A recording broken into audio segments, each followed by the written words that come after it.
कहाँ तक हो गया था हमारा, देखना ज़रा।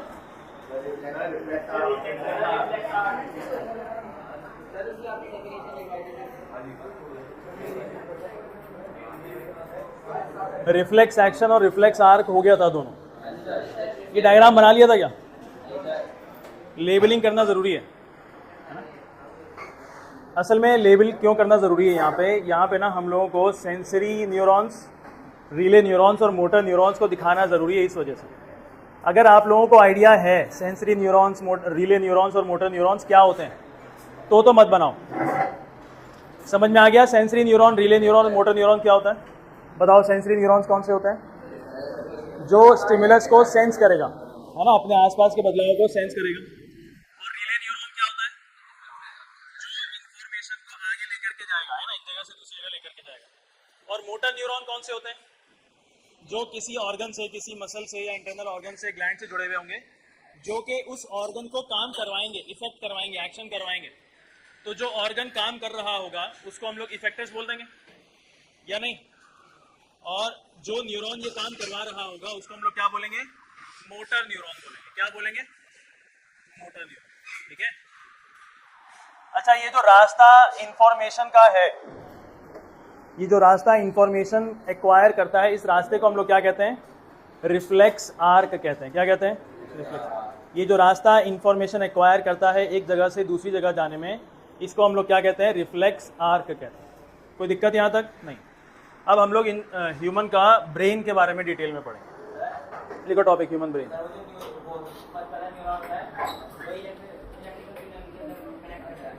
फिर से बोलो एक बार।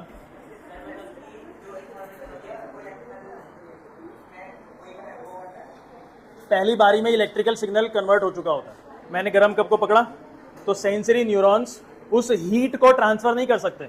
सेंसरी न्यूरॉन्स या कोई भी न्यूरॉन हीट को ट्रांसफर नहीं करता। क्या ट्रांसफर करता है? क्या ट्रांसपोर्ट करता है? Electrical signal. तो जैसे ही आपने गर्म कप को पकड़ा, यहीं पे वो हीट एनर्जी इलेक्ट्रिकल एनर्जी में कन्वर्ट हो चुका। ठीक है। लिखिए, हमारा टॉपिक है बेटा ह्यूमन ब्रेन, कंट्रोल सेंटर मेरी बॉडी का। इसके 3 पार्ट्स होते हैं। अगर आप लोगों को याद हो, हमने जब एक चार्ट बनाया था, क्लासिफिकेशन बनाया था, तो वहां पे ह्यूमन ब्रेन के हमने 3 हिस्से लिखे थे, फोर ब्रेन, मिड ब्रेन और हाइंड ब्रेन। ठीक है। यहाँ पे हम लोग इसके और डिटेल्स में क्लासिफिकेशंस को लिखेंगे और समझेंगे। ठीक है। सबको फोर ब्रेन दिख रहा है क्या? फोर ब्रेन सबको दिख रहा है क्या? फोर ब्रेन का मतलब क्या है कि जो ब्रेन के आगे आगे का, ऊपर ऊपर का हिस्सा है, उसको हम लोग फोर ब्रेन कहते हैं। ठीक है। मिड ब्रेन कहाँ है? मिड ब्रेन, ये जो चीज दिख रही है ना आपको, ये चीज, इससे जो कवर्ड है बीच की तरफ, इसको हम लोग मिड ब्रेन कहते हैं। ये जो आपको दिख रहा है, ये हिस्सा, ठीक है, ये सारा का सारा फोर ब्रेन है। ये सारा का सारा फोर ब्रेन है। इससे कवर्ड एक चीज है बीच में, आपको व्हाइट कलर में यहाँ पे दिखाया गया। ये क्या है मेरे पास? Mid brain. क्या चीज है ये? Mid brain. इसके बाद एक छोटा सा मेरे ब्रेन का एक रूट है, बिल्कुल नीचे की तरफ रूट है, जो कि स्टेम भी बोल सकते हैं आप इसको, स्टेम भी बोल सकते हैं आप इसको। तो वो छोटा सा हिस्सा, वो छोटा सा पार्ट क्या कहलाता है? हाइंड ब्रेन कहलाता है। क्या कहलाता है? Hind brain. अब ध्यान रखना कि फोर ब्रेन का स्ट्रक्चर, टेक्सचर और बाकी मिड ब्रेन और हाइंड ब्रेन का टेक्सचर अलग अलग होता है। फोर ब्रेन का टेक्सचर देखो कैसा सा है। ये है मेरा फोर ब्रेन। अच्छा, ये जो फोर ब्रेन आपको दिख रहा है ना, एक स्पेशल सब्सटेंस का बना हुआ है। उस स्पेशल सब्सटेंस का नाम है सेरिब्रम। उस स्पेशल सब्सटेंस का नाम क्या है? सेरिब्रम। फोर ब्रेन का पार्ट है सेरिब्रम। अब ये सेरिब्रम के अंदर बीच में एक चीज छुपी हुई है, उसको हम लोग क्या कहते हैं? Mid brain. और जब इस ब्रेन का स्पाइनल कॉर्ड से जुड़ना स्टार्ट होगा, यानी यहीं से स्पाइनल कॉर्ड स्टार्ट हो रहा है, देखो यहाँ ब्रेन सारा खत्म हो चुका, स्पाइनल कॉर्ड स्टार्ट हुआ। जहां से स्पाइनल कॉर्ड स्टार्ट हो रहा है, जहां पे ब्रेन खत्म हो रहा है, वो मेरा क्या है? हाइंड ब्रेन है। क्या है? Hind brain. कोई दिक्कत यहाँ पे पोजिशनिंग में नहीं है। तो देखो यहाँ पे और भी बहुत सारी बातें लिखी हुई हैं, जैसे कि ये जो ब्रेन है बेटा, क्या ये एक हड्डी के अंदर इनक्लोज है ना, एक केज के अंदर इनक्लोज है। इस केज को क्या कहते हैं हम लोग? क्रेनियम। आम भाषा में स्कल कह देते हैं, आम भाषा में स्कल कहते हैं ना। तो ये इस हड्डी का क्या नाम है? क्रेनियम। ठीक है। अब ध्यान देंगे आप कि ये जो मिड ब्रेन है बेटा, मिड ब्रेन के पास ना कुछ ग्लैंड्स के नाम दिख रहे होंगे आपको। हमने कुछ ग्लैंड्स के नाम लिखे थे, अगर आपको याद हो। देखो दिख रहे हैं क्या? हाइपोथैलेमस, पिट्यूटरी, थायराइड, पैराथायराइड, ये सब क्या है? ग्लैंड्स के नाम है। ग्लैंड किनको कहते हैं? जो कुछ स्पेशल टाइप के केमिकल्स को अपने अंदर से रिलीज करा रहे होते हैं, कुछ के स्पेशल टाइप के हार्मोन्स को रिलीज करा रहे होते हैं, केमिकल्स को रिलीज करा रहे होते हैं, उनको हम लोग क्या कहते हैं? ग्लैंड कहते हैं। क्या हम लोगों ने न्यूट्रिशन टॉपिक के अंदर लीवर के बारे में पढ़ा था, पैनक्रियाज के बारे में पढ़ा था? तो लीवर क्या रिलीज कर रहा है अपने अंदर से? कुछ हार्मोन्स रिलीज कर रहा है, केमिकल्स रिलीज कर रहा है। पैनक्रियाज भी कुछ केमिकल्स रिलीज कर रहा है, ठीक है ना? तो ये सब क्या है? हमारे पास ग्लैंड्स हैं। वैसे ही हमारे ब्रेन के अंदर, मिड ब्रेन के थोड़े से पास में कुछ और ग्लैंड्स हैं, जैसे कि यहाँ पे आपको दिख रहा होगा हाइपोथैलेमस और पिट्यूटरी ग्लैंड। बहुत इंपॉर्टेंट ग्लैंड्स है ये। इनके बारे में 2-4 लाइनें हम लोग डिटेल में पढ़ेंगे, ठीक है? इसके बाद फोर ब्रेन में सिर्फ सेरिब्रम पढ़ना है, मिड ब्रेन में ये दोनों को पढ़ लेंगे हम लोग। और हाइंड ब्रेन में 3 अलग अलग पार्ट्स हैं, अगर आपको नाम दिख रहे हो, pons, medulla and cerebellum. Cerebrum नहीं, सेरेबेलम। दिख रहा है क्या सबको? Cerebellum, pons, medulla and cerebellum. तो नाम में कंफ्यूज नहीं होना। फोर ब्रेन जिस चीज का बना हुआ है वो क्या है? सेरिब्रम। फोर ब्रेन को कई बार सिंपल सेरिब्रम भी बोल दिया जाता है, फोर ब्रेन बार बार नहीं बोलेंगे। लेकिन हाइंड ब्रेन में 3 हिस्से हैं, पॉन्स, मेडुला और तीसरा सेरेबेलम। ये तीनों अलग अलग चीजें हैं, और ये सेरेबेलम तो सेरिब्रम से बिल्कुल अलग है, ठीक है? समझ में आया? थोड़ा बहुत स्ट्रक्चर बना सकते हो क्या? होमवर्क में बनाना, ठीक है? लेबलिंग भी कर देना। अब आप लिखो सबसे पहले फोर ब्रेन। आप सबसे पहले लिखो इसके अंदर फोर ब्रेन।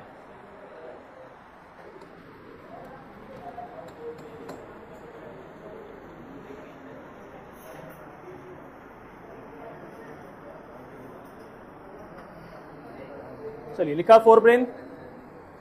लिखो फोर ब्रेन के बारे में हम लोग कुछ पॉइंट्स लिखते हैं, बहुत इंपॉर्टेंट। लिखिए पॉइंट नंबर 1 फोर ब्रेन के बारे में, अंडरलाइन कर लो फोर ब्रेन को। इसके 2-4-5 पॉइंट्स हैं। फोर ब्रेन मेरे ब्रेन का बेटा मोस्ट कॉम्प्लेक्स पार्ट है, मोस्ट स्पेशलाइज्ड पार्ट है। मेरी जिंदगी में जितना सोचने, समझने और इंतजाम करने का काम करता है, बहुत सारा सोचने समझने का काम सारा का सारा मेरा फोर ब्रेन कर रहा होता है। क्या कई बार एग्जाम लिखते टाइम हम लोगों को कुछ याद नहीं आता, तो क्या आपका हाथ इनवॉलेंट्री आपके फोर ब्रेन के पास जाता है? कई बार ऐसे ऐसे करने के जाता है, यार कुछ तो याद आ जाए। तो ये फोर ब्रेन मेरा चीज़ों को याद करने में मेमोरी की तरह काम करता है, मेरे लिए बहुत ज़्यादा कॉम्प्लेक्स और कॉम्प्लेक्स इंफॉर्मेशन को स्टोर करने का काम करता है। लिखो पॉइंट नंबर 1 इसका। It is the most complex and special part. It is the most complex and special part. It is the most complex and special part. Next point,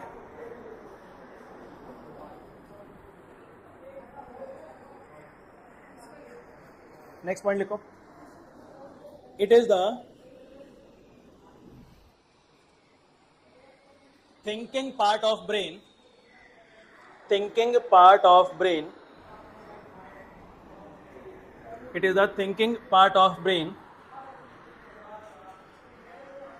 and stores information and stores information stores information। हो गया? Next point, it is composed of it is composed of it is composed of cerebrum। It is composed of cerebrum। It is composed of cerebrum, ठीक है? Cerebrum बहुत सारे अलग अलग molecules हो सकते हैं, बहुत सारे अलग अलग सब्सटेंसेस हो सकते हैं। रिसर्च करने पे और ज़्यादा डिटेल में पढ़ेंगे इसके तो बारे में पता लगेगा ये किस चीज़ का असल में बना हुआ होता है। सवाल बिल्कुल ऑब्वियस है, जिसने इसको पकड़ा है, जिसने इसको जो है छुआ है, वो तो बिल्कुल पूछेगा ही कि ये किस चीज़ का बना है भाई, ये कैसी चीज़ है, तो बॉडी बाकी के बॉडी के हिस्सों से बिल्कुल अलग है। क्या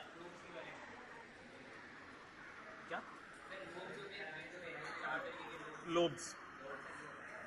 बोलो,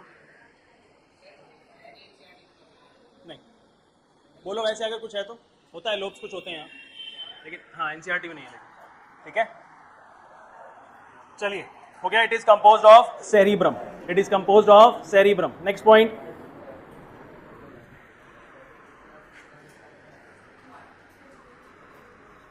नेक्स्ट पॉइंट लिखो बेटा। इट कंट्रोल्स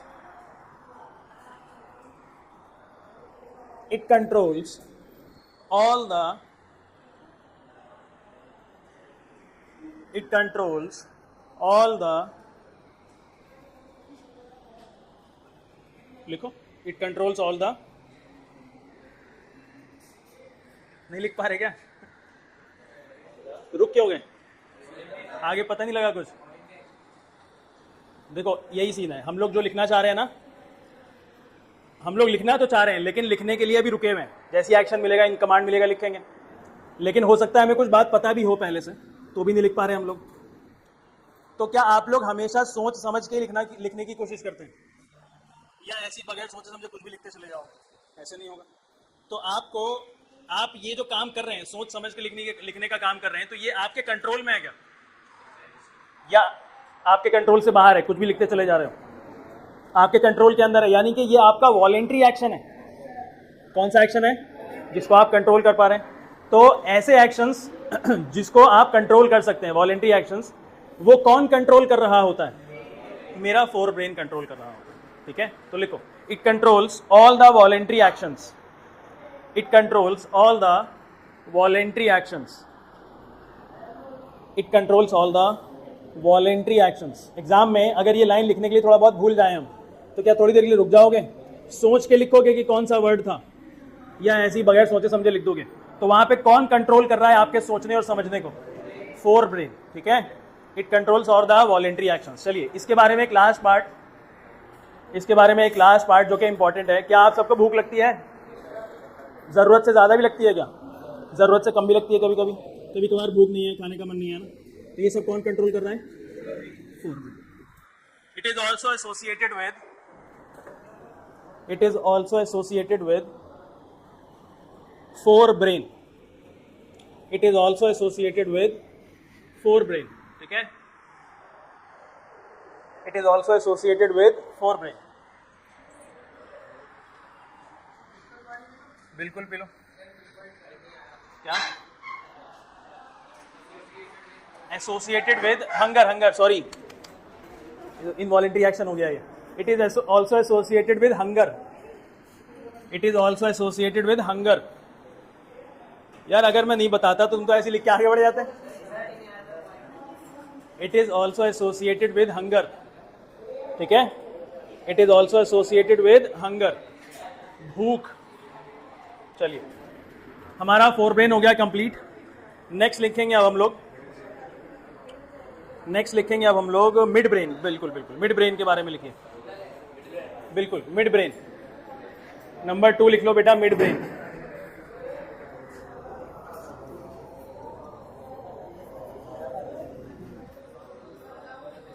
मिड ब्रेन लिखो, पॉइंट नंबर 1, मिड ब्रेन का काम। ये जो फोर ब्रेन था बेटा, ये वॉलेंट्री एक्शंस को कंट्रोल कर रहा था। क्या हमारी बॉडी में बहुत सारे इनवॉलेंट्री एक्शंस भी हो रहे होते हैं? इनवॉलेंट्री एक्शंस होते हैं जिनको हम लोग कंट्रोल नहीं करते, बॉडी के अंदर होते हैं ना। कई बार बॉडी के बाहर के हिस्से में भी देखे जाते हैं, अभी मैं बताऊंगा। बहुत सारे इनवॉलेंट्री एक्शंस है मेरी बॉडी के अंदर जो मैं कंट्रोल नहीं करता, लेकिन वो हो रहा होता है। तो उन सबको कौन कंट्रोल कर रहा है? मिड ब्रेन कंट्रोल कर रहा है। लिखो, it controls all the involuntary actions, it controls all the involuntary actions,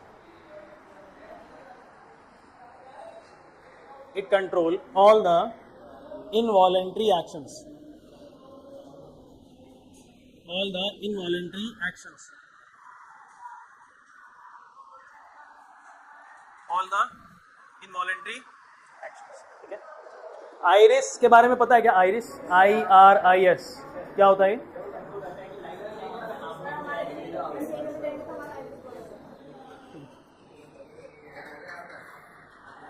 ये है आइरिस, और इसके बीच में ना एक गैप होता है। देखो, ये है आइरिस जो आंखों को एक स्पेशल कलर देता है। ठीक है, ये एक टिश्यू का पार्ट है, टिश्यू का एक हिस्सा है, ये एक स्पेशल टाइप का टिश्यू है, ये कलर टिश्यू होता है ये। और इसके बीच में एक गैप हो रहा होता है, ये गैप है, गैप। इसके बीच में क्या है? ये गैप। इसको कहते हैं हम लोग प्यूपिल। ये जो मसल है इसको कहते हैं हम लोग आइरिस, और ये जो गैप है इसको हम लोग कहते हैं प्यूपिल। आंख पे लाइट मारो तो आइरिस का साइज बड़ा छोटा होगा। अगर आइरिस का साइज बड़ा छोटा होगा तो प्यूपिल का गैप जो है, ये जो गैप है वो भी बड़ा छोटा होगा। बेसिकली आइरिस करता क्या है? कि अगर लाइट आंख के अंदर ज़्यादा जा रही है तो आइरिस अपने आप को थोड़ा सा सिकुड़ लेता है ताकि प्यूपिल छोटा हो जाए, ताकि गैप छोटा हो जाए, ताकि रास्ता छोटा हो जाए। रास्ता छोटा होने से लाइट कम अंदर जाएगी, और अगर एनवायरनमेंट में मेरे आसपास में लाइट बहुत कम है तो ये आइरिस क्या करेगा, अपने आप को एक्सपैंड कर लेगा और प्यूपिल यानी कि बीच का गैप जो है उसको बहुत ज़्यादा खोल देगा ताकि लाइट अंदर सब ज़्यादा से ज़्यादा जाए। अगर चीज़ें नहीं भी दिख रही हैं तो भी उनको दिखाने की कोशिश करेगा। तो ये काम आप खुद से कंट्रोल करते हैं क्या? इनवॉलंटरी एक्शन है क्या? तो प्यूपिल के साइज को कंट्रोल करने का भी काम कौन कर रहा होता है? Mid brain. तो लिखो, it controls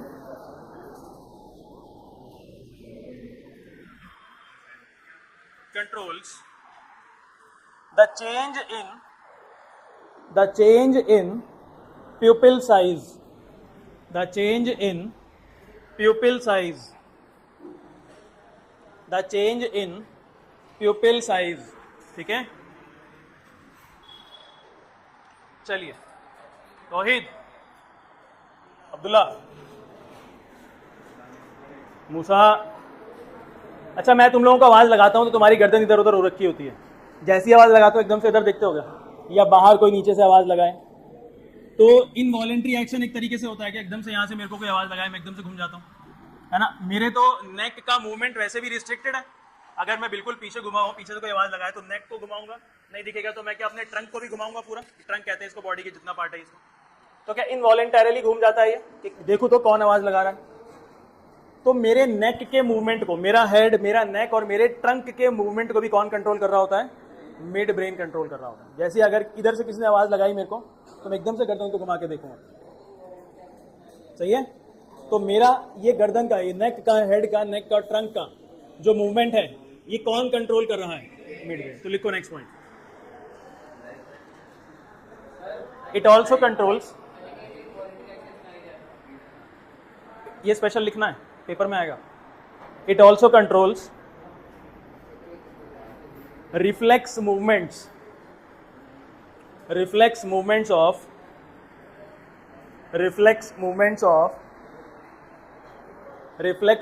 of head, neck and trunk, head, neck and trunk। head मतलब sir, HEAD, head, neck and trunk। ठीक है, देखो ये सारा का सारा इनवॉलंटरी एक्शन के अंदर आ रहा था, लेकिन अलग से क्यों लिखवाया गया? प्यूपिल के बारे में भी लिखवाया अलग से मैंने, हेड, नेक, ट्रंक के बारे में भी, क्योंकि अलग से पेपर में आएगा लिखा हुआ है। ठीक है, सब कुछ इनवॉलंटरी है लेकिन अलग से लिखा हुआ आ जाता है। चलिए, आपके नोट्स में होना चाहिए। मेरे पास ये मिड ब्रेन के बारे में काम खत्म हो गया। इसके अंदर हमको हाइपोथैलेमस और पिट्यूटरी ग्लैंड पढ़ना है ना। ये मेरे ब्रेन का हिस्सा तो है, लेकिन यहाँ पे हम लोग ब्रेन में पढ़ेंगे नहीं। इसको कहाँ पढ़ेंगे? जब हार्मोनल सिस्टम पढ़ेंगे ना, क्योंकि ग्लैंड्स हैं, इनका काम है केमिकल्स को, हार्मोन्स को रिलीज कराना, तो वहाँ पे पढ़ेंगे इनका काम असल में है क्या चीज़। चलिए, ये मेरा हो गया मिड ब्रेन। अब थर्ड क्या लिखेंगे हम लोग? Hind brain.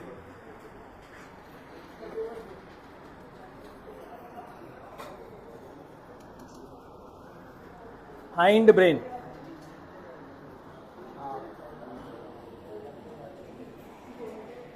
हाइंड ब्रेन हो गया। लिखो हाइंड ब्रेन में बेटा पहला पार्ट पॉन्स के बारे में, पॉन्स के बारे में लिखिए। इट कंट्रोल्स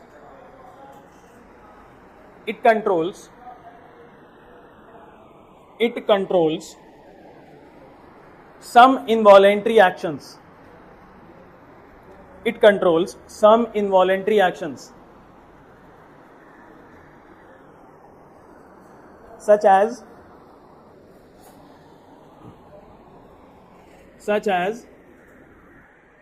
respiration,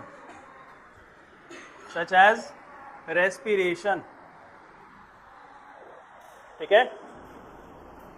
ये कुछ इनवॉलंटरी एक्शंस को कंट्रोल करेगा, जिसमें से एक एग्जांपल दिया हुआ है आपको, रेस्पिरेशन। चलिए नेक्स्ट कौन सा है हमारे पास? मेडुला। मेडुला के बारे में लिखो।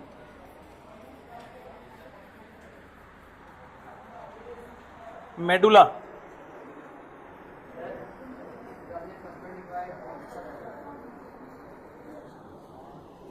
मेडुला के बारे में लिखो। It also controls it also controls some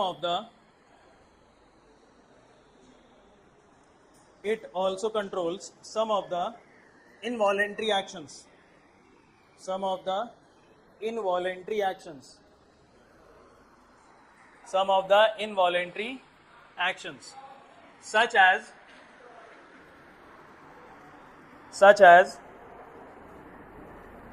blood pressure,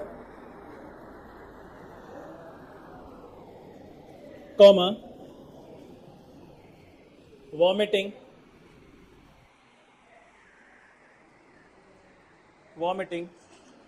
comma, salivation,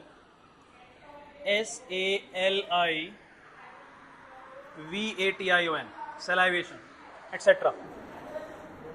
समझ में आया सलाइवेशन क्या होता है? खाने को सोच के, खाने को देख के, खाने को सूंघ के ही मुंह में पानी आ जाना सलाइवेशन। ये हम लोग कंट्रोल नहीं करते, इनवॉलंटरी एक्शन होता है। और कौन कंट्रोल कर रहा है इसको? मेडुला। कौन कंट्रोल कर रहा है? पेपर में आपको डायरेक्टली हो सकता है ना ही पूछा जाए कि मेडुला क्या कंट्रोल करता है या फिर मेरा सलाइवेशन कौन कंट्रोल कर रहा है, ऐसे नहीं पूछा जाएगा। पेपर में आपको सिचुएशन दिया जाएगा कि भाई मैं कहीं बैठा हुआ था, एकदम से खाने की खुशबू आई, मेरे मुंह में जो है पानी आ गया, कौन किसकी वजह से आ रहा है, कौन कंट्रोल कर रहा है, सिचुएशंस आते हैं, ठीक है। लेकिन उन सिचुएशंस को करने के लिए आपको बेसिक बातें बिल्कुल पता होनी चाहिए। अगर बेसिक नहीं पता तो उन सिचुएशंस को आप सॉल्व नहीं कर पाएंगे। चलिए हो गया। अब हमारे पास थर्ड पार्ट है बेटा, cerebellum, most important.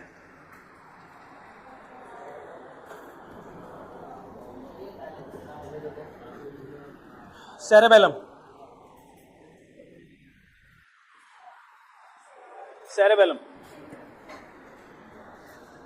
it controls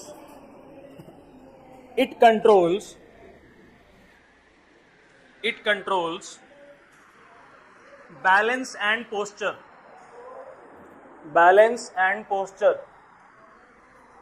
of body. It controls balance and posture of body. क्या आप लोग जब सीधे खड़े हैं तो आपकी बॉडी एक अलग ही बैलेंस बना के खड़ी है? इधर नहीं गिर रहे हम लोग, पीछे नहीं गिर रहे, है ना। हमारे पास दो ही पैर हैं, या तो इधर बैलेंस बन सकता है या इधर, लेकिन फिर भी आगे नहीं गिर रहे हम लोग, पीछे भी नहीं गिर रहे। क्यों? इसका मतलब क्या है? कोई ना कोई बैलेंस बना हुआ है, किसी चीज़ ने बैलेंस बनाया हुआ है। प्लस मेरी बॉडी का पोस्चर ना आम तौर पर हम लोग सही करने की कोशिश करते हैं। क्या कई बार ऐसे हो जाते हैं कुछ लोग उसको सही करने की कोशिश करते हो बार बार, तो बैलेंस हमारी बॉडी का पोस्चर भी मेंटेन करने की कोशिश करता है ये सेरेबेलम, ठीक है। ये हो गया ह्यूमन ब्रेन का टॉपिक हमारा कंप्लीट। इसके अंदर डायरेक्टली भी पूछा जा सकता है और आपको सिचुएशन बेस्ड क्वेश्चंस भी आ सकते हैं। नेक्स्ट हम लोग पढ़ेंगे बेटा स्पाइनल कॉर्ड।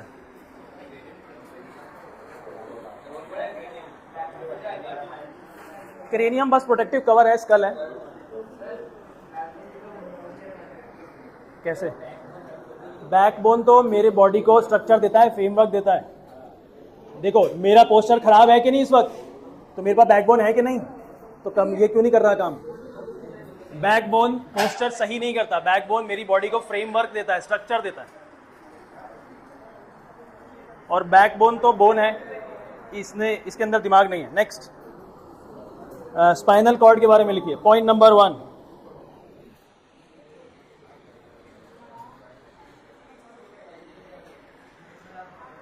अच्छा, स्पाइनल कॉर्ड एक तरीके से जंक्शन है क्या? मेरे ब्रेन और बाकी ऑर्गन्स को जोड़ता है, इंफॉर्मेशन को कनेक्ट करता है। बहुत सारा इंफॉर्मेशन मेरी बॉडी में से कलेक्ट किया जाता है, स्पाइनल कॉर्ड तक जाएगा, फिर स्पाइनल कॉर्ड उसको कहाँ तक लेके जाएगा? ब्रेन तक। तो ये एक पाथवे है, एक रास्ता है। लिखो point number 1, it is a pathway of information. It is a pathway of information. It is a pathway of information. It is a pathway of information between brain and body. Between brain and body.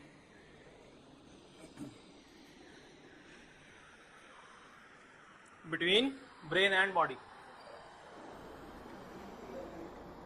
Next लिखो बेटा, it starts from medulla.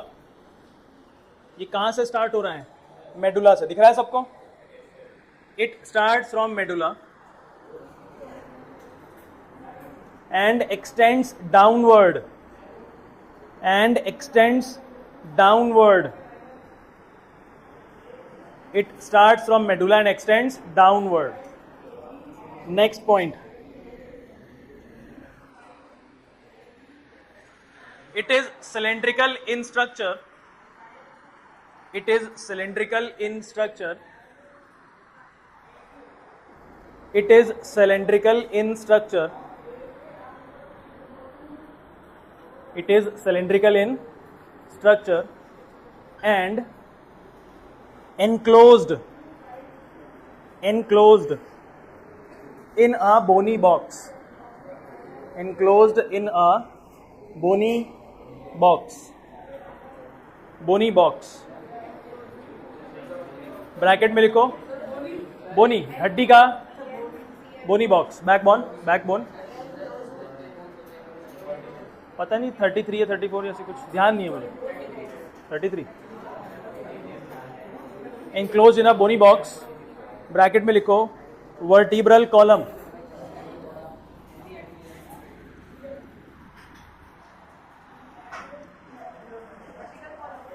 Vertebral column. इस रीढ़ की हड्डी को कहा जाता है वर्टिब्रल कॉलम. बोनी बॉक्स को रीढ़ की हड्डी को कहा जाता है वर्टिब्रल कॉलम. ठीक है, ये हड्डी के ढांचे को बोला जाता है. 33 हड्डियों का ढांचा जो है ये वर्टिब्रल कॉलम. ठीक है, 33-34 मुझे पता नहीं है. चलो नेक्स्ट हो गया हमारे पास. ब्रेन हो गया, स्पाइनल कॉर्ड हो गया. तीसरा, अच्छा ये सेंट्रल नर्वस सिस्टम के कितने पार्ट्स थे? 2, ब्रेन और इसके बाद कौन सा नर्वस सिस्टम था? पेरीफेरल. पेरीफेरल में क्या पार्ट पढ़ना था हमको?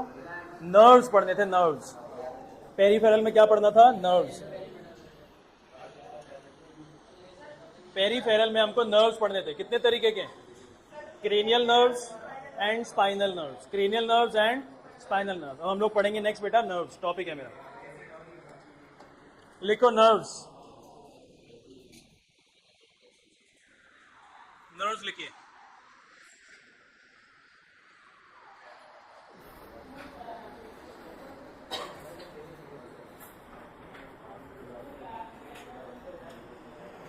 हो गया? नर्व्स क्या चीज़ है? नर्व्स ये है ना, मेरी बॉडी में ब्रेन और स्पाइनल कॉर्ड से निकलने वाले कुछ स्पेशल वायर्स हैं, है ना, जो कि मेरी बॉडी के बाकी हिस्सों को जोड़ता है. किससे? स्पाइनल कॉर्ड से या फिर ब्रेन से जोड़ता है. ये मेरा आँख मेरे ब्रेन से जुड़ा हुआ है. किससे जुड़ा हुआ है? एक तार निकला हुआ है, आँख से जुड़ा हुआ है. सीधी बात है. ठीक है, तो इसके अंदर हमको बेसिकली कितने पढ़ने थे? 2. पहला कौन सा था? क्रेनियल और दूसरा स्पाइनल. क्रेनियल और दूसरा. क्रेनियल मतलब क्या लग रहा होगा आपको? क्रेनियम से निकल रहा होगा, यानी कि मेरे ब्रेन से निकल रहा होगा और इन सब ऑर्गन्स को जोड़ेगा. मेरे जो हेड पे जितने ऑर्गन्स हैं अलग अलग, उन सबको जोड़ रहा होगा. और स्पाइनल नर्व्स कौन से होंगे? जो स्पाइन से निकल रहे होंगे. स्पाइन से निकल रहे होंगे, बाकी सारे ऑर्गन्स को जोड़ रहे होंगे. मेरे पैर का टो जुड़ रहा है, मेरी उंगलियां जुड़ रही हैं, है ना, बहुत सारे और ऑर्गन्स हैं, स्टमक है और बहुत सारी चीज़ें. सबको कौन जोड़ रहा है? स्पाइनल नर्व जोड़ रहे हैं. और कहाँ तक जुड़ रहे हैं? ये मेरे स्पाइनल कॉर्ड तक जुड़ रहे हैं. ठीक है, एक और होता है नर्व का टाइप. क्या मेरे स्टमक के अंदर, मेरी बॉडी के अंदर कुछ इंटरनल ऑर्गन्स भी हैं. Stomach, liver, intestines, large, small, बहुत सारे और अलग अलग ऑर्गन्स हैं. उन सब में भी कुछ ना कुछ तार जुड़े हुए होंगे जो आपस में एक दूसरे को कनेक्ट करते हैं. उनको कहते हैं हम लोग विसरल नर्व्स. क्या कहते हैं? Visceral nerves. तो लिखो एक एक करके तीनों के नाम. पहला है बेटा cranial nerves.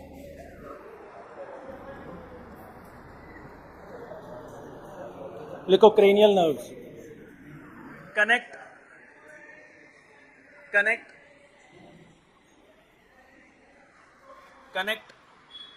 all parts of head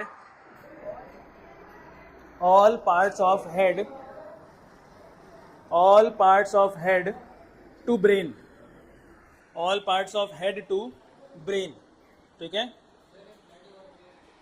head के जितने पार्ट्स हैं उन सबको किससे जोड़ेगा? ब्रेन से. हेड में मेरा कान है, नाक है, टंग है, आईज है, इन सबको किससे जोड़ रहा है? ब्रेन से जोड़ रहा है. नेक्स्ट बेटा spinal nerves.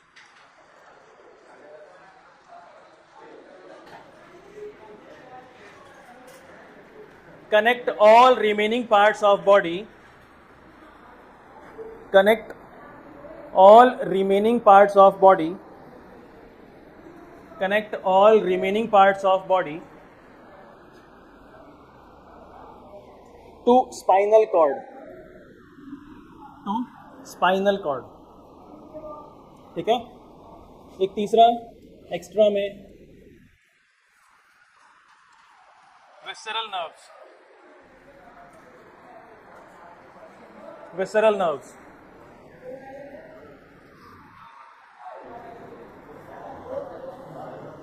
visceral nerves connect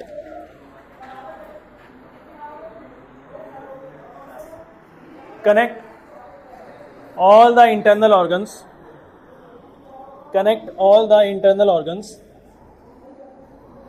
connect all the internal organs, all the internal organs to spinal cord, spinal cord, और ब्रैकेट में लिख लो और ब्रेन, और ब्रेन, या तो वो स्पाइनल कॉर्ड से जोड़ रहा होगा उसको या फिर ब्रेन से जोड़ रहा होगा। स्पाइनल कॉर्ड ब्रैकेट और ब्रेन, ठीक है, फुल स्टॉप। ये हो गए हमारे पास कुछ नर्व्स, ठीक है। बेसिक तो दो ही है वैसे, तीसरा हमने एक्स्ट्रा में पढ़ लिया। ब्रेन हो गया हमारे पास, स्पाइनल कॉर्ड हो गया, नर्व्स हो गया। नेक्स्ट है हमारे पास ये जो नर्वस सिस्टम है, इसकी कुछ लिमिटेशंस हैं, इसकी कुछ कमियां हैं। अच्छा, मेरे पास सारा नर्वस सिस्टम तो है ही, तो मेरी बॉडी में अलग से हार्मोनल सिस्टम होने का क्या फ़ायदा है जब सारा काम मेरा नर्वस सिस्टम कर ही रहा है। सवाल समझ में आता है ना। मेरी बॉडी के अंदर दो सिस्टम्स है कंट्रोल कोऑर्डिनेशन के, पहला नर्वस सिस्टम और दूसरा एंडोक्राइन सिस्टम, लिखवाया था। तो अगर ये सारा काम कर ही रहा है नर्वस सिस्टम, तो एंडोक्राइन सिस्टम होने की क्या रिक्वायरमेंट है? रिक्वायरमेंट है, क्योंकि नर्वस सिस्टम के कुछ लिमिटेशंस हैं, कुछ कमियां हैं, कुछ खामियां हैं, कुछ ड्रॉबैक्स हैं, ठीक है। तो हमारा नेक्स्ट टॉपिक है बेटा limitations of nervous system, limitations of nervous system. पहला लिमिटेशन देखिए, electrical impulse will reach only to those cells that are connected by nervous tissue. ये जो इलेक्ट्रिकल इंपल्स है, जो नर्व इंपल्स की बात हम लोग कर रहे हैं, ये सिर्फ कहां तक पहुंचेगा?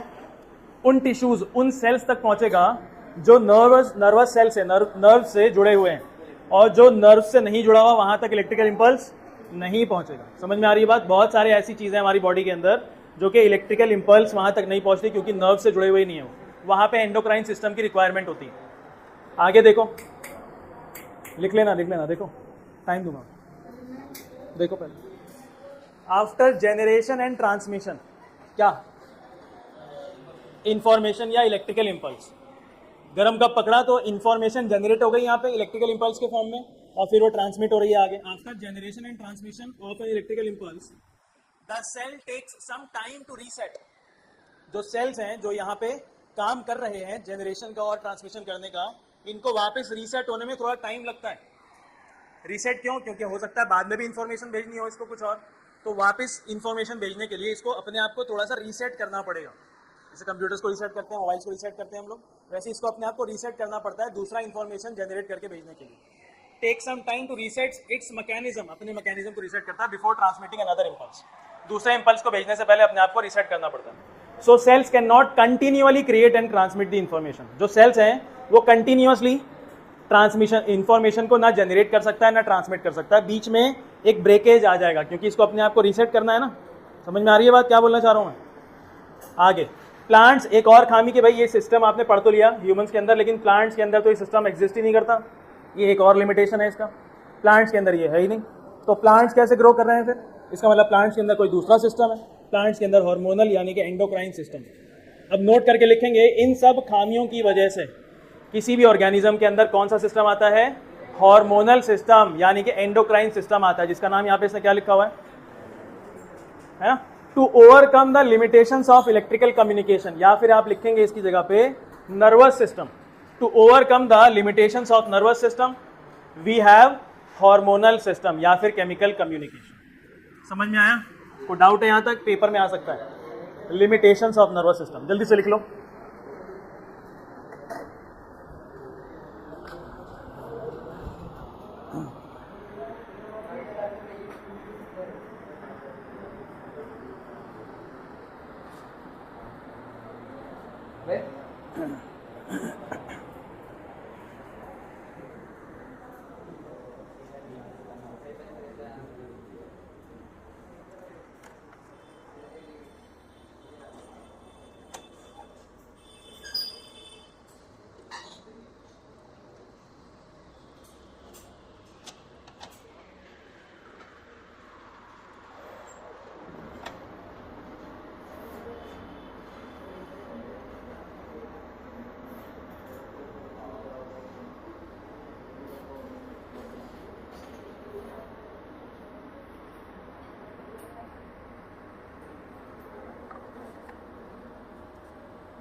हो गया?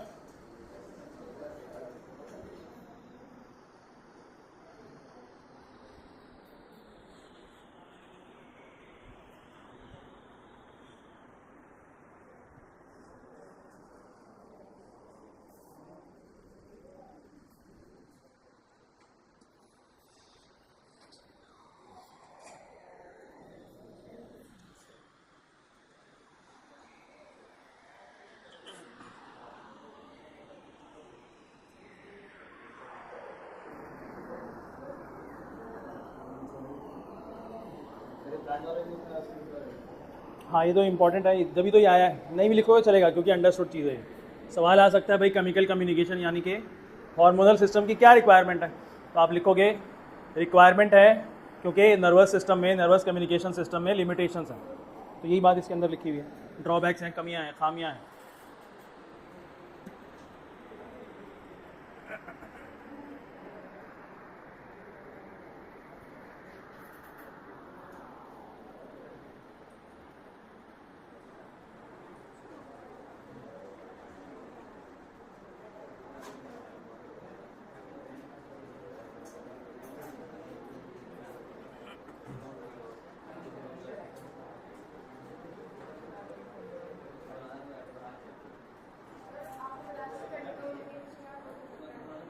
केमिकल की जगह पे लिख लो आप एंडोक्राइन सिस्टम।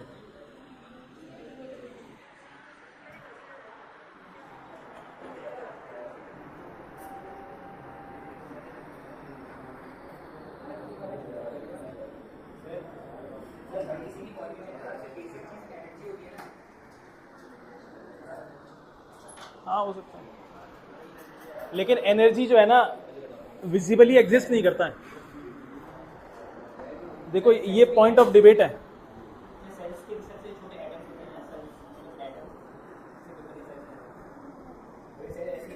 डिपेंड करता है आप कौन से सेल की बात कर रहे हैं, केमिस्ट्री वाले कि बायो वाले। सॉरी, सेल तो एक फिजिक्स में भी होता है, ठीक है। अगर बायो वाले सेल की आप बात कर रहे हैं तो उसके अंदर बहुत सारे अलग अलग मॉलिक्यूल्स होते हैं। उन मॉलिक्यूल्स को भी अगर आप खोलेंगे तो आपको एटम्स दिखेंगे, उन एटम्स को खोलेंगे तो आपको सब एटॉमिक पार्टिकल्स दिखेंगे, किसी एक सब एटॉमिक पार्टिकल को खोलेंगे तो आपको और छोटे छोटे एटम पार्टिकल्स दिखेंगे। तो ये ऑनगोइंग रिसर्च है, ये कुछ ना कुछ छोटा मिलता चला जा रहा है। Limitations of nervous system,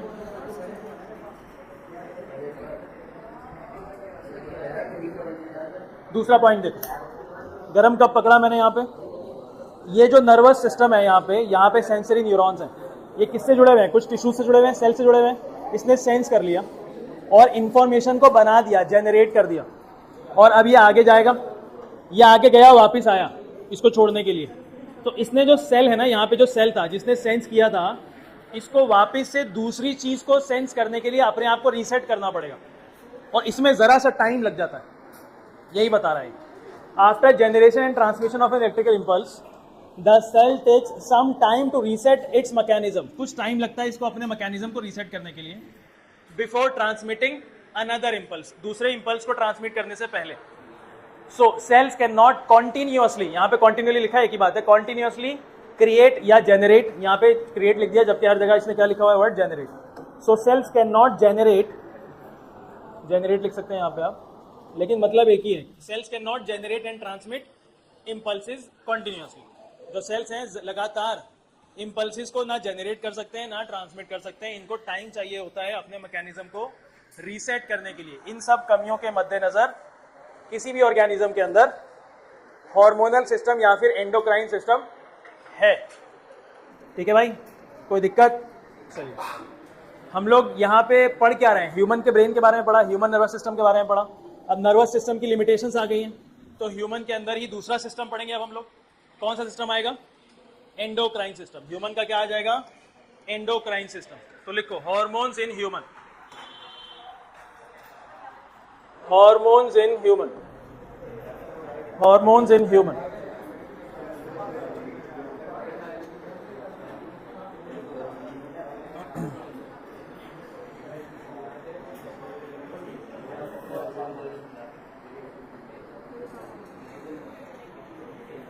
hormones in human, ठीक है। चलिए, पहली चीज इसके अंदर पढ़ लो बेटा कि ये हॉर्मोन्स होते क्या हैं। ये हॉर्मोन्स क्या होते हैं? हॉर्मोन्स क्या होते हैं? हॉर्मोन्स क्या होते हैं, कोई बताएगा? कुछ केमिकल्स होते हैं। क्या होते हैं ये? कुछ केमिकल्स होते हैं, लेकिन स्पेशल टाइप के केमिकल्स होते हैं रैयान। क्या होते हैं? स्पेशल टाइप के केमिकल्स। ये केमिकल्स बहुत ज़्यादा स्पेशल होते हैं क्योंकि इनके अंदर ना इंफॉर्मेशन होती है। नॉर्मल केमिकल्स नहीं, इनके अंदर इंफॉर्मेशन होता है। एक जगह से दूसरी जगह जाते हैं, ये कुछ डेटा लेकर के जाते हैं, कुछ इंफॉर्मेशन लेकर के जाते हैं। जिस जगह जाते हैं वहां पे वो बात को पहुंचा देते हैं कि अब आपको ये काम करना है, मैं आपके पास इंफॉर्मेशन लेकर के आया हूं। समझ में आया? कुछ स्पेशल टाइप के केमिकल्स होते हैं। लिखो, the chemicals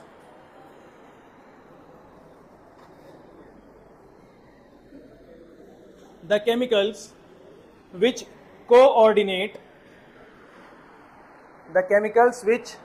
coordinate growth and development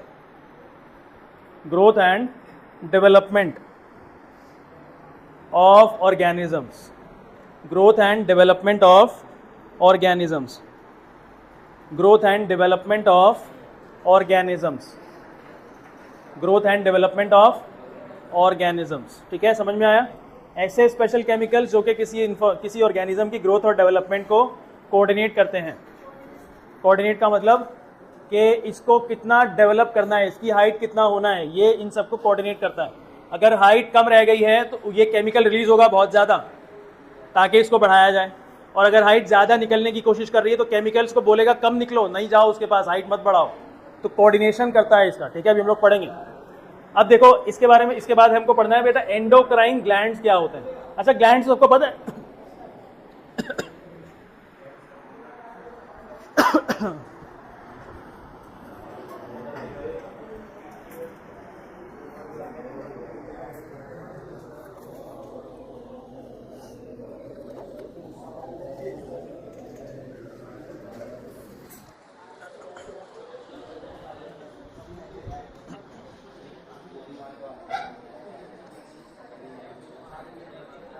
glands तो सबको पता है ना। ग्लैंड्स क्या होते हैं? ग्लैंड्स क्या है भाई? कुछ ग्रुप ऑफ सेल्स हैं, टिश्यूज हैं, जिनका काम क्या होता है? कुछ केमिकल्स को अपने अंदर से रिलीज कराना, यानी कि कुछ हार्मोन्स को रिलीज कराना। चलिए, यहाँ पे हम लोग पढ़ेंगे बेटा ग्लैंड्स का एक स्पेशल पार्ट, एक स्पेशल टाइप, जिसको हम लोग कहते हैं एंडोक्राइन ग्लैंड। क्या कहते हैं? Endocrine glands. Endocrine glands, endocrine glands. देखो एंडोक्राइन ग्लैंड्स क्या होता है? लीवर जो है, लीवर एक एक्सोक्राइन ग्लैंड है। क्या है? क्योंकि ये जो केमिकल बनाता है, ये अपने ही पर्सनल रास्ते से उसको आगे भेज देता है। उस रास्ते का इस्तेमाल और कोई नहीं करता लीवर के अलावा। ठीक है, इसके पास अपना एक पाथवे है, स्पेशल रास्ता है, उसको ये इस्तेमाल करता है और अपने केमिकल्स को आगे भेज देता है। ठीक है, जैसे कि सलाइवरी ग्लैंड हो गया, इसके पास अपना एक स्पेशल रास्ता है, उस रास्ते को इस ग्लैंड के अलावा और कोई यूज़ नहीं करता। केमिकल्स निकालेगा उस रास्ते से, उसको जगह पे भेज देगा। ठीक है, लेकिन हमारे पास कुछ ऐसे ग्लैंड्स होते हैं बेटा जिनका काम हार्मोन्स बनाना तो है, केमिकल्स बनाना तो है, लेकिन इनके पास अपना पर्सनल रास्ता नहीं होता केमिकल्स को आगे भेजने का। ये केमिकल्स बना तो लेते हैं, हार्मोन्स बना लेते हैं, लेकिन इनके पास रास्ता नहीं है, केमिकल बना के भेजेंगे कैसे? तो ये क्या करते हैं, ऑलरेडी बॉडी के अंदर जो बहुत सारे पाथवेज एग्जिस्ट करते हैं उनमें अपना केमिकल रिलीज करा देते हैं। हमारी बॉडी में एक पाथवे है जिनको हम लोग कहते हैं ब्लड वेसल्स। क्या कहते हैं? उसके अंदर ऑलरेडी कोई ऐसी चीज़ है जो घूम रही है, ब्लड घूम रहा है, तो ये क्या कर देते हैं, अपने सारे केमिकल्स को ब्लड में डिपॉजिट करा देते हैं। और ब्लड जो है जहाँ जहाँ जाता है, जिस जगह पे उसको जाना है केमिकल को, ब्लड के ऊपर बैठता है, और ब्लड के ऊपर, जैसे ब्लड एक तरीके से ट्रेन है, उसके ऊपर बैठ गया, और जहाँ उतरना है वहाँ पे ब्लड की रास्ते से वहाँ पे जाकर के उतर जाता है, यानी कि टारगेट साइट पे पहुँच जाता है तो ब्लड से वो हट जाता है। ऐसा नहीं होता। ठीक है, बहुत सारे ऐसे हार्मोन्स या केमिकल्स हैं जिनका टारगेट साइट ना पूरी बॉडी होती है, अलग अलग जगहों पे जाना होता है उनको, है ना। इसके बारे में हम लोग अभी डिटेल में एक सवाल भी पढ़ेंगे। ठीक है, समझ में आया? तो एंडोक्राइन ग्लैंड्स के बारे में लिखो। the glands that secrete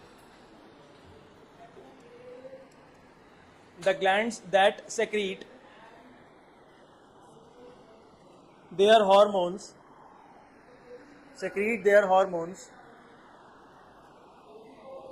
into the bloodstream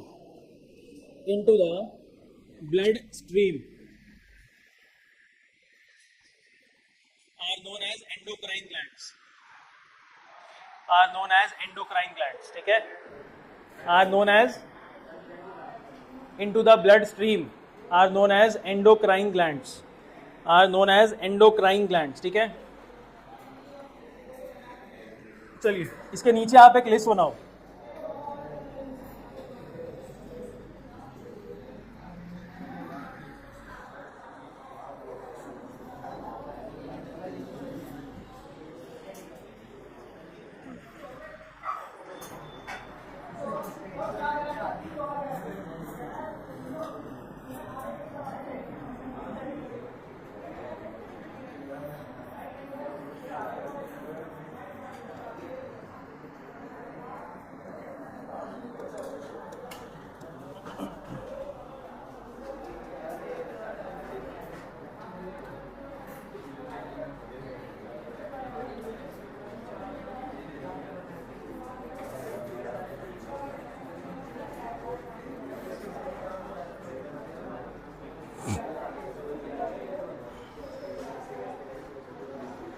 देखो पहले लिखना है बेटा हाइपोथैलेमस.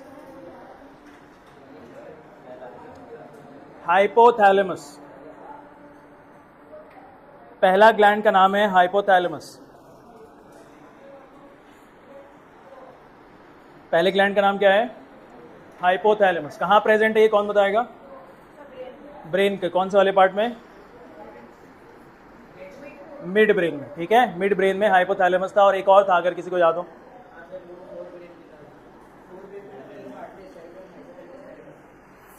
हाइपोथैलेमस था ना, लेकिन यहाँ पे हम लोग हाइपोथैलेमस एक बार में पढ़ लेंगे. अभी इसके अलावा एक और था यार, पिट्यूटरी ग्लैंड था. थैलेमस था क्या? देखो पिट्यूटरी ग्लैंड. ठीक है, तो हम लोगों को ये दोनों ग्लैंड्स पढ़ने हैं अभी. पहला आप लिखेंगे हाइपोथैलेमस, और इसके हार्मोन का नाम लिखिए. इसके हार्मोन का नाम है रिलीजिंग हार्मोन. लिखो, अभी समझाता हूँ. इसके हार्मोन का नाम है रिलीजिंग हार्मोन.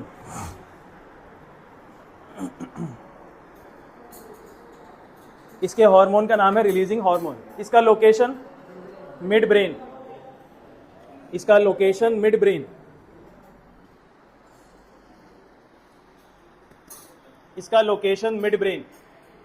और इसका फंक्शन जब पढ़ेंगे तब समझ में आएगा कि हार्मोन का नाम रिलीजिंग हार्मोन क्यों है. तो इसका फंक्शन क्या है, सुनो. पिट्यूटरी ग्लैंड अभी हम लोग पढ़ेंगे, लेकिन जरा सा सुन लो उसके बारे में. पिट्यूटरी ग्लैंड मेरी बॉडी का मास्टर ग्लैंड है. मेरी बॉडी का ग्रोथ हार्मोन रिलीज करता है. मेरी बॉडी कितना ग्रो करेगी ये डिसाइड करेगा. ठीक है, तो पिट्यूटरी ग्लैंड मेरी बॉडी का क्या है? Master gland. क्या है ये जो काम करता है ना, pituitary gland growth hormone release करने का काम करता है. लेकिन ये ना किसी के आदेश में डिपेंडेड है. कोई इसको कमांड करेगा तब ये रिलीज करेगा, तब ये ग्रोथ हार्मोन रिलीज करेगा. तो सीन क्या है कि जो हमारा हाइपोथैलेमस है ना, ये पूरी बॉडी में से इंफॉर्मेशन को गैदर करता है. पूरी बॉडी के ग्रोथ को ये मॉनिटर करता है क्लोजली, कि कितनी ग्रोथ हो रही है, कितना डेवलपमेंट हो रहा है. अगर अंडर ग्रोथ है तो ये क्या करेगा हाइपोथैलेमस? ये पिट्यूटरी को बताएगा कि भाई हार्मोन निकालो, ग्रोथ नहीं हो रही है बॉडी की. ये क्या करेगा हाइपोथैलेमस? पिट्यूटरी को बताएगा कि हार्मोन निकालना शुरू करो जल्दी जल्दी, ग्रोथ नहीं हो पा रही. ठीक है, तो ये करता क्या है? ये रिलीजिंग हार्मोन्स को अपने अंदर से निकालता है. अपने अंदर से कुछ निकाल रहा है, केमिकल्स. ये क्या निकालता है? ये रिलीज करता है. एक काम करते हैं, वर्ड्स में कंफ्यूज नहीं होना. सब इधर देखो. ये क्या सेक्रीट करता है? सेक्रीट, बेटा अपनी बातें मत करो, या तो तुम लोगों को आता होगा. आता है तो फिर सुनो ही मत, चले जाओ. ये क्या करता है? हाइपोथैलेमस सेक्रीट करता है. सेक्रीट तो सारे ग्लैंड्स करेंगे. क्या सेक्रीट करेगा? RH या फिर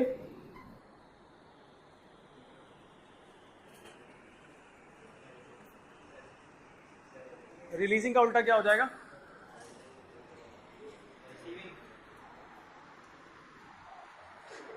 मैं एक सैंपल नाम ले देता हूं मैं, रिलीजिंग हार्मोन या फिर स्टॉपिंग हार्मोन। वैसे ये वर्ड एग्जिस्ट नहीं करता, मैं बताऊंगा क्या। देखो ये जो हाइपोथैलेमस है ये सेक्रीट करता है अपने अंदर से, क्या हार्मोन सेक्रीट करता है, क्या करता है?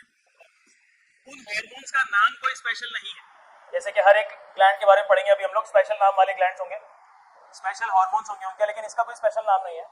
ये क्या करता है, ये जो है ना हार्मोन्स को रिलीज करता है, या तो वो हार्मोन्स पिट्यूटरी को जाके बताएंगे कि रिलीज करना है, या तो वो हार्मोन्स को वो हाइपोथैलेमस के हार्मोन्स पिट्यूटरी को जाके बताएंगे कि अब हार्मोन्स को रिलीज नहीं करना है, रोको। ठीक है, तो यहाँ पे स्टॉपिंग हार्मोन नहीं होता, वो होता है इनहिबिटरी हार्मोन। याद आ गया मुझे, इनहिबिटरी हार्मोन ये रिलीज करता है, ये सेक्रीट करता है क्या, हार्मोन सेक्रीट करता है। क्या सेक्रीट करता है? हार्मोन।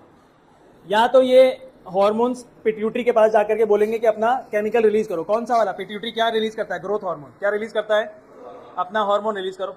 या फिर वो पिट्यूटरी के पास जाकर के बताएगा कि इनहिबिट करते भाई, रोक दे, बहुत हो गया, अब बहुत ज्यादा हाइट बढ़ती जा रही है, 7 फुट 8 फुट 9 फुट बढ़ता चला जा रहा है, रोक दे। समझ में आ रही? इनहिबिटरी हार्मोन रिलीज कर, इनहिबिटरी हार्मोन रिलीज करेगा। ये समझ में आया? थोड़ा डाउट है? अभी और करेंगे पिट्यूटरी तो और क्लियर हो जाएगा। लिखो यहाँ पे फंक्शन के बारे में, इट स्टिम्युलेट्स STIMU, जल्दी करो, STIMULATES